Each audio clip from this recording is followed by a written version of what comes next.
आदरणीय श्री रामनाथ कोविंद जी, उपराष्ट्रपति श्री एम वेंकैया नायडू जी, प्रधानमंत्री श्री नरेंद्र मोदी जी, लोकसभा के स्पीकर श्री ओम बिरला जी, चीफ जस्टिस एन.वी. रमन्ना जी, सम्मानित सांसदगण, अन्य महानुभावों, देवियों और स्वजनों तथा मेरे प्यारे देशवासियों, सभी को जोहार।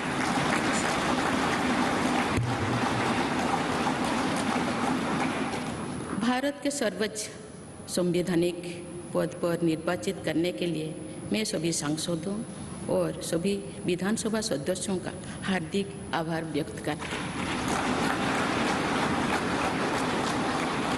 आपका मत देश के करोड़ों नागरिकों के विश्वास की अभिव्यक्ति है।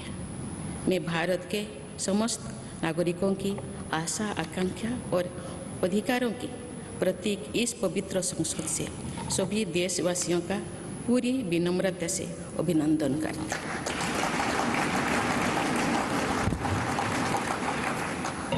आपकी आत्मीयता, आपका विश्वास और आपका सहयोग मेरे लिए इस नए दायित्व का निभाने में मेरी बहुत बड़ी ताकत रहेगी। मुझे राष्ट्रपति के रूप में देश ने एक ऐसे महत्वपूर्ण कालखंड में चुना है जब हम अपनी आज़ादी का अमृत महोत्सव मना रहे हैं।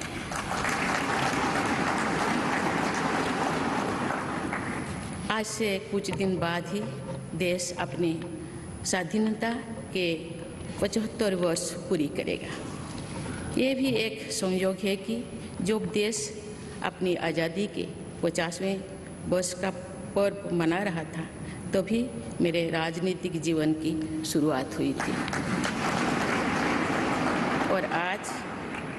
और आज आज़ादी के 75वें वर्ष में मुझे ये नया दायित्व मिला है। ऐसे ऐतिहासिक समय में जब भारत अगले 25 वर्षों के विजन को हासिल करने के लिए पूरी ऊर्जा से जुटा हुआ है, मुझे ये जिम्मेदारी मिलना मेरा बहुत बड़ा सौभाग्य है। मैं देश की ऐसी पहली राष्ट्रपति भी हूँ जिसका जन्म आज़ाद भारत में हुआ है। हमारे स्वाधीनता सेनानियों ने आज़ाद हिंदुस्तान के हम नागरिकों से जो अपेक्षाएं की थी, उनकी पूर्ति के लिए इस अमृत काल में हमें तेज गति से काम करना होगा। इन 25 वर्षों में अमृत काल की सिद्धि का रास्ता 2 पटरी पर आगे बढ़ेगा, सबका प्रयास और सबका कर्तव्य। भारत के उज्जवल भविष्य की नई विकास यात्रा हमें सबके प्रयास से करनी है, कर्तव्य पथ पर चलते हुए करनी ही है। कल यानी 26 जुलाई को कारगिल विजय दिवस भी है। ये दिन भारत की सेनाओं के शौर्य और संयम दोनों का ही प्रतीक है।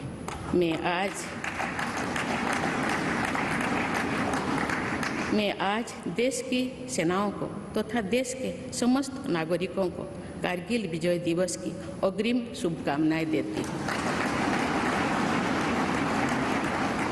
देवियों और स्वजनों, मैंने अपनी जीवन यात्रा पूर्वी भारत में ओडिशा के एक छोटे से आदिवासी गांव से शुरू की थी।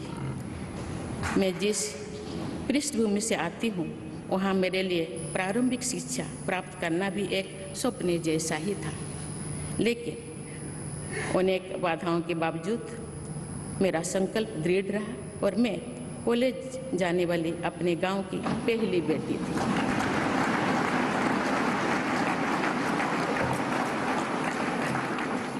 मैं जनजातीय समाज से हूँ और वार्ड काउंसिलर से लेकर भारत की राष्ट्रपति बनने तक का अवसर मुझे मिला है। ये लोकतंत्र की जननी भारतवर्ष की महानता है। ये हमारे लोकतंत्र की ही शक्ति है कि उसमें एक गरीब घर के पैदा होने बेटी दूर सुदूर आदिवासी क्षेत्र में पैदा हुई बेटी भारत के सर्वोच्च संवैधानिक पद तक पहुंच सकती है। राष्ट्रपति के पद पहुंचना मेरी व्यक्तिगत उपलब्धि नहीं है, ये भारत की प्रत्येक गरीब की उपलब्धि है। मेरा निर्वाचन इस बात का सबूत है कि भारत में गरीब सपने भी देख सकता है और उन्हें पूरा भी कर सकता है।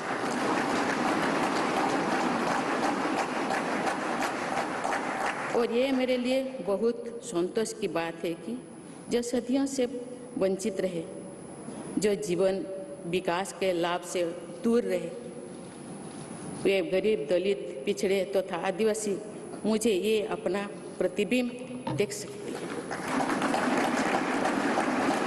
मेरे इस निर्वाचन में देश के गरीब व का आशीर्वाद शामिल है।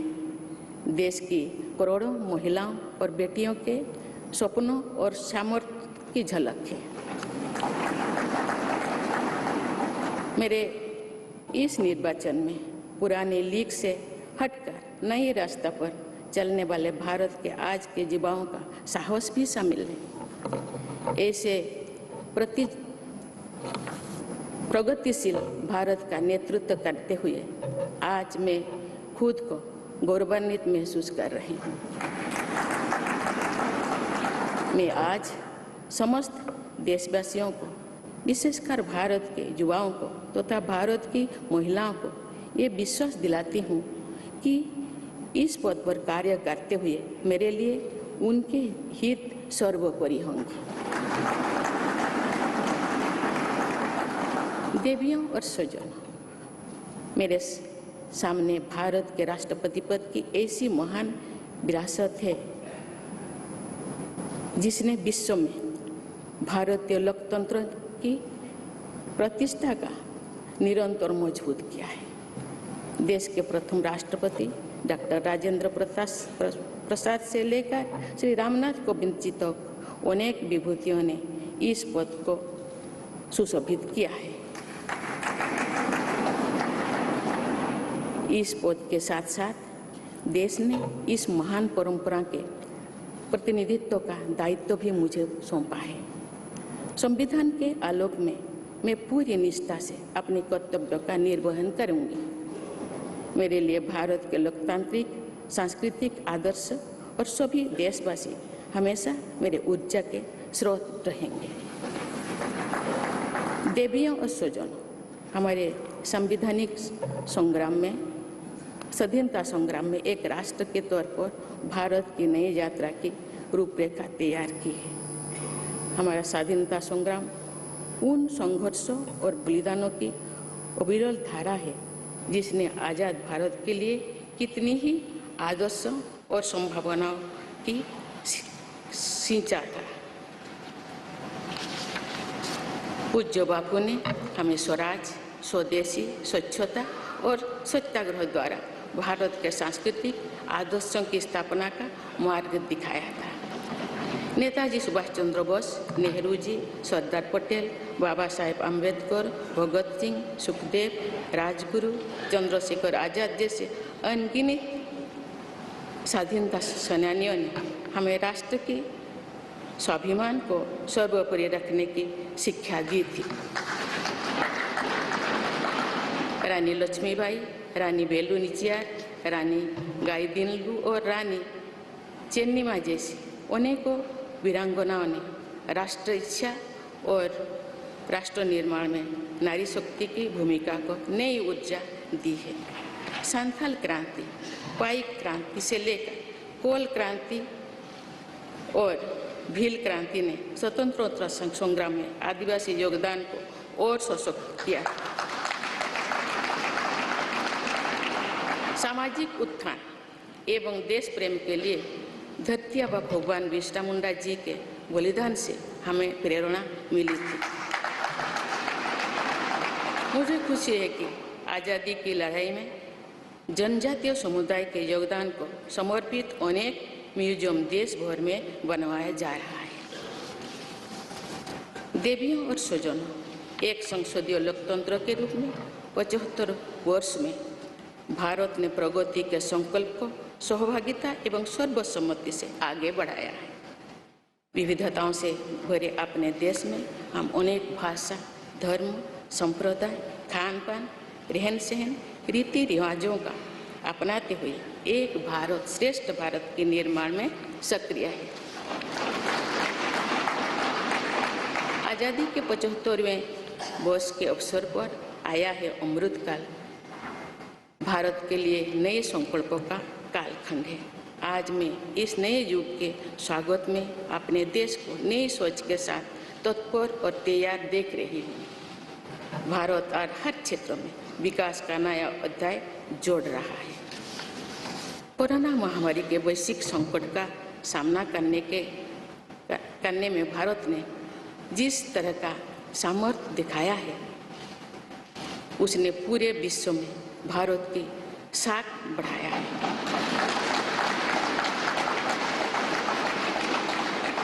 हम हिंदुस्तानियों ने अपने प्रयासों से न सिर्फ इस वैश्विक चुनौती का सामना किया, बल्कि दुनिया के सामने नए मापदंड भी स्थापित की। कुछ दिन पहले भारत ने कोरोना वैक्सीन की 200 करोड़ डोज लगाने का कीर्तिमान बनाया। इस पूरी लड़ाई में भारत के लोगों ने जिस संयम, साहस और सहयोग का परिचय दिया, वो एक समाज के रूप में हमारी बढ़ती हुई शक्ति और संवेदनशीलता का प्रतीक है। भारत ने इन मुश्किल हालात में न केवल खुद को संभाला, बल्कि दुनिया की मदद भी की। कोरोना महामारी से बने माहौल में आज दुनिया भारत को नए विश्वास से देख रही है। दुनिया की आर्थिक स्थिरता के लिए, सप्लाई चेन की सुगमता के लिए और वैश्विक शांति के लिए दुनिया को भारत से बहुत उम्मीदें हैं। आगामी महीनों में भारत अपनी अध्यक्षता में G20 ग्रुप की मेजबानी भी करने जा रही है। इसमें दुनिया के 20 बड़े देश भारत की अध्यक्षता में वैश्विक विषयों पर मंथन करेंगे। मुझे विश्वास है भारत में होने वाले इस मंथन से जो निष्कर्ष और नीतियां निर्धारित होंगे, उनसे आने वाले दशकों की दिशा तय होगी। देवियों और स्वजनों, दशकों पहले मुझे रायरंगपुर में श्री अरबिंदो इंटीग्रल स्कूल में शिक्षक के रूप में कार्य करने का अवसर मिला था। कुछ ही दिनों के बाद श्री अरबिंदो जी की 150वीं जन्म जयंती मनाई जाएगी। शिक्षा के बारे में श्री अरबिंदो के विचारों ने मुझे निरंतर प्रेरित किया है।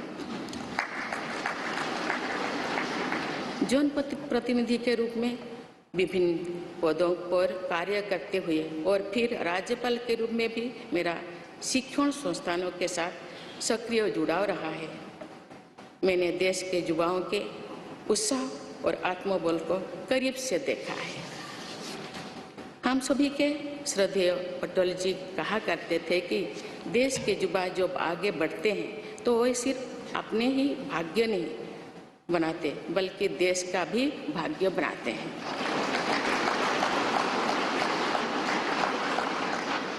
आज हम इसे सोच होते देख रहे हैं। वोकल फॉर लोकल से लेकर डिजिटल इंडिया तक हर क्षेत्र में आगे बढ़ रहा आज का भारत विश्व के साथ कदम से कदम मिलाकर औद्योगिक क्रांति 4.0 के लिए पूरी तरह भारत तैयार है। रिकॉर्ड संख्या में बन रहे स्टार्टअप्स में नए इनोवेशंस में दूर सुदूर क्षेत्रों में डिजिटल टेक्नोलॉजी की स्वीकार्यता में भारत के युवाओं की बड़ी भूमिका है। बीती वर्षों में भारत ने जिस तरह महिला सशक्तिकरण के लिए निर्णय लिए हैं, नीतियाँ बनाई गई है, इससे भी देश में एक नई शक्ति का संचार हुआ है। मैं चाहती हूँ कि हमारी सभी बहनें व बेटियाँ अधिक से अधिक सशक्त हो तथा वे देश के हर क्षेत्र में अपना योगदान बढ़ाते रहें। मैं अपने देश के युवाओं से कहना चाहती हूँ कि आप न केवल अपने भविष्य का निर्माण कर रहे हैं, बल्कि भविष्य के भारत की नींव भी रख रहे हैं। देश के राष्ट्रपति के तौर पर मेरा हमेशा आपको पूरा सहयोग रहेगा। देवियों और सज्जनों, विकास और प्रगतिशीलता का अर्थ निरंतर आगे बढ़ना होता है, लेकिन साथ ही अपने अतीत का ज्ञान भी उतना ही आवश्यक है। आज जब विश्व सस्टेनेबल प्लानेट की बात कर रहे हैं, तो उसमें भारत की प्राचीन परंपराओं, हमारे अतीत की सस्टेनेबल लाइफस्टाइल की भूमिका और बढ़ जाती है। मेरा जन्म तो उस जनजातीय परंपरा से हुआ है जिसने हजारों वर्ष से प्रकृति के साथ तालमेल बनाकर जीवन को आगे बढ़ाया है।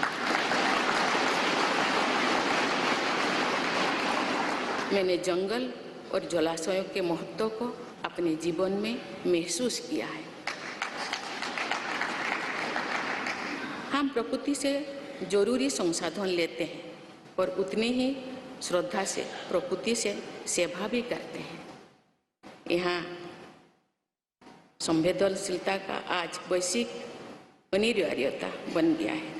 मुझे इस बात की प्रसन्नता है कि भारत पर्यावरण संरक्षण के क्षेत्र में विश्व का मार्गदर्शक बन रहा है। देवियों और स्वजनों, मैंने अपने अब तक के जीवन में जन सेवा में ही जीवन की सार्थकता को अनुभव किया है।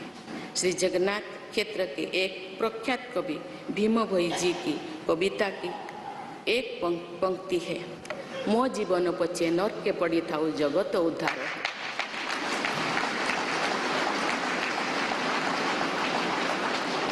अर्थात अपने जीवन के हित और हित से बड़ा जगत कल्याण के लिए कार्य करना होता है। जगत कल्याण की इसी भावना के साथ मैं आप सब के विश्वास पर खरा उतरने के लिए पूरी निष्ठा व लगन से काम करने के लिए सदैव तत्पर रहूँगी। आइए हम सभी एकजुट होकर समर्पित भाव से कर्तव्य पथ पर आगे बढ़े तथा वैभवशाली व आत्मनिर्भर भारत का निर्माण करें। धन्यवाद।